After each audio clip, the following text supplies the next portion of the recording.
এই পর্যায়ে বক্তব্য রাখছেন শহীদ কাফেলা বাংলাদেশ জামাত ইসলামের গাছা থানার সংগ্রামী আমির জনাব মিয়াজউদ্দিন।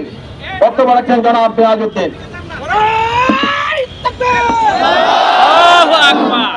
আউযু বিল্লাহি মিনাশ শাইতানির রাজিম।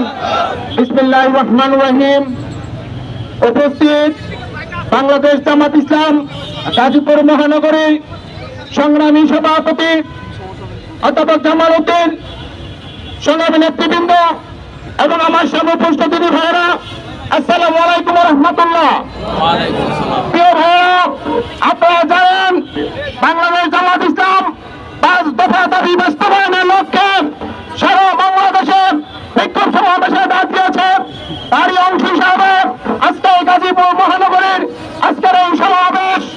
প্রিয় ভাইয়েরা, এই বাংলাদেশ দীর্ঘ 54 বছর যাবৎ পারিবারিকভাবে যে শাসন চলে আছে, বাংলাদেশ জামাত ইসলাম চায় এদেশের জনগণ, এদেশের খেটে খাওয়া মানুষ, এদেশের রিক্সাওয়ালা, এদেশের শ্রমিক, কৃষক, মজুরের ছেলেও আগামীতে প্রধানমন্ত্রী হওয়ার স্বপ্ন দেখবে।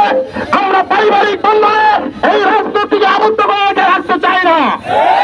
এই সংগ্রামে সাথী বন্ধুরা, জামাত ইসলামের আন্দোলন একক আন্দোলন নয়, এটি জনসাধারণ আন্দোলন, সমগ্র বাংলাদেশের সাধারণ মানুষের খেটে খাওয়া মানুষের আন্দোলন।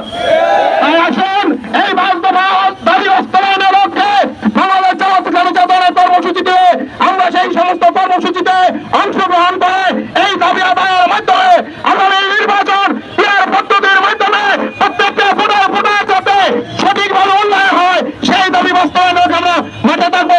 সবাইকে ধন্যবাদ এবং মোবারকবাদ জানিয়ে আমার কথাটা শেষ করলাম। আমার তৌফিকুল্লাহ বিল্লাহ। আসসালামু আলাইকুম ওয়া রাহমাতুল্লাহ। সংগ্রামে গাজীপুরবাসী